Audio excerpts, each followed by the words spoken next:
Hello বন্ধুরা, তোমরা সবাই কেমন আছো? আমি তো খুব ভালো আছি। তো তোমাদের সামনে আমি কী রেসিপি এনেছি সেটা একটু দেখো। এটা হচ্ছে হিংচে শাকের চচ্চড়ি। তো তার জন্য আমি কড়াতে আগে বড়িগুলো লাল লাল করে ভেজে নিলাম। এটা হচ্ছে মটর ডালের বড়ি। তো এরপর আমি তেলের মধ্যে শুকনো লঙ্কা ফোড়ন ও 5 ফোড়ন দিলাম। তো তারপরে এই শাকটা সমেত যে সবজিগুলো রয়েছে তার মধ্যে রয়েছে আলু, বেগুন, গাজর, ঝিঙে। তো সবজিগুলো দিয়ে একটু ভালো করে নাড়াচাড়া করে নিলাম। তো এরপর আমি এর মধ্যে একটু নুন দিয়ে দেবো স্বাদ মতন। তো নুনটা দিয়ে এটাকে ভালো করে নাড়াচাড়া করে নেব। তো তারপরে এর মধ্যে একটু হলুদ গুঁড়ো, একটু জিরে গুঁড়ো এগুলো দিয়ে একটু ভালো করে নাড়াচাড়া করে নেব।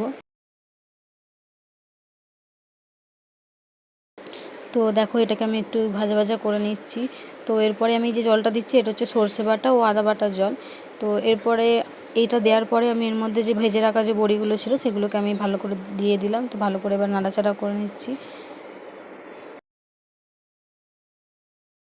তো তারপরে এর মধ্যে আমি একটু কাঁচা লঙ্কা দিয়ে দেবো, কুচনো কাঁচা লঙ্কা দেওয়ার পর এটাকে একটু ভালো করে নাড়াচাড়া করে নেবো। তো বন্ধুরা, কার কার শাকের রেসিপি খুব ভালো লাগে প্লিজ কমেন্ট করে জানিও।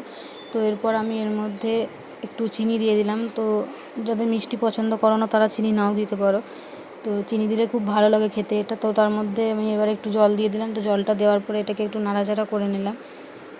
তো নাড়াচাড়া করে এটাকে নামিয়ে দেখো তো দেখতে কেমন লাগছে, দারুণ হয়েছে না?